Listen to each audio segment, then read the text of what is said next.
El martes pasado el Papa Francisco dirigió un videomensaje al mundo sobre el asunto de las finanzas y la necesidad de que se introduzcan regulaciones para que el mercado financiero funcione de mejor manera y estén protegidos debidamente los derechos de los ciudadanos, así como, según sus propias palabras, para construir un mundo más sostenible e inclusivo, que no deje atrás a nadie. Hoy las demandas requieren de intervención efectiva de los gobiernos y sobre todo con la intención de aliviar la carga de los más vulnerables. Esa es una demanda global en estos tiempos. Entonces, el Papa Francisco le dedica un buen tiempo a este tema y plantea algunas ideas que yo creo que son interesantes. Él dice: mientras la economía real, aquella que crea trabajo, está en crisis, ¿cuánta gente sin trabajo?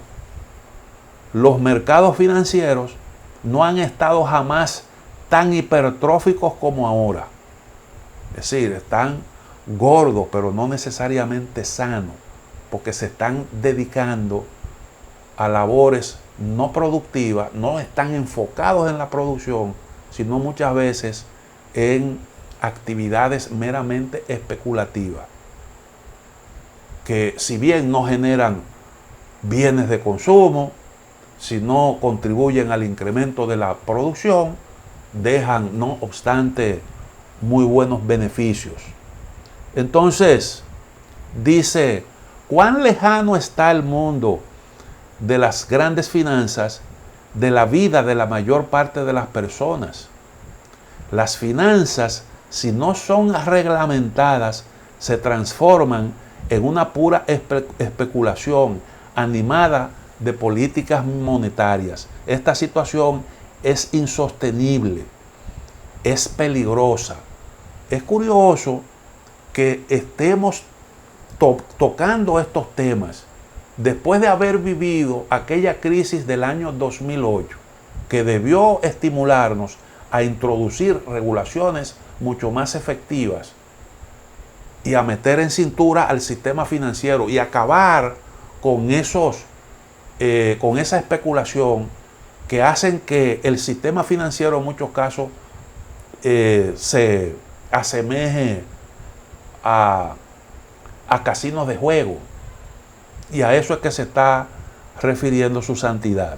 Y sigue diciendo: para evitar que los pobres vuelvan a pagar las consecuencias, porque las consecuencias de aquella crisis del 2008 no la pagaron los que provocaron la crisis, no la pagaron los bancos, porque acudimos en su auxilio con dinero público, con dinero de los contribuyentes, a los cuales se le impusieron nuevas cargas para poder entonces ayudar a esas instituciones responsables que fueron las que crearon el gran problema.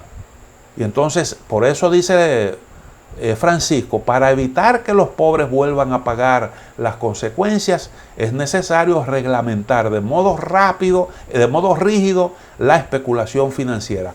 Especulación. Quiero subrayar este término, dice Francisco. Y él sabe de lo que está hablando, porque en el mismo Vaticano ha habido que tomar medidas.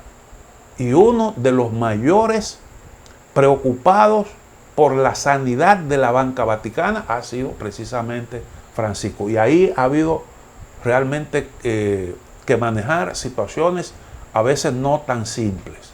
Y él conoce el tema porque el Vaticano lo ha tenido. Entonces, sigue diciendo que las finanzas sean un instrumento de servicio, un instrumento para servir a las personas y para hacerse cargo de cuidar la casa común. Estamos todavía a tiempo para empezar un proceso de cambio global y poner en práctica una economía distinta, más justa, inclusiva, sostenible, que no deje atrás a nadie. Hagámoslo y recemos para que los responsables de las finanzas colaboren con los gobiernos a fin de reglamentar los mercados financieros y proteger a los ciudadanos en peligro. Finalmente, yo quiero, antes de terminar el programa, decir un par de cosas con respecto a la situación del presidente estadounidense Donald Trump, quien seguirá siendo vetado por las grandes compañías que manejan las redes sociales, que manejan la comunicación por la vía de las redes. Y eso a mí me parece realmente algo totalmente injusto y además de eso peligroso. Porque ¿qué resulta? El presidente de los Estados Unidos, siendo presidente de los Estados Unidos, fue censurado por un conjunto de empresas que manejan esas redes. Censurado, excluido. Bueno, primero comenzaron la censura y algunas de esas redes corregían al presidente cuando entendían que él estaba difundiendo fake news. Y entonces citaba lo que entendía que era la posición correcta. Y la posición correcta la expresaban adversarios políticos del presidente. Y entonces una red social se atribuía la condición de censor.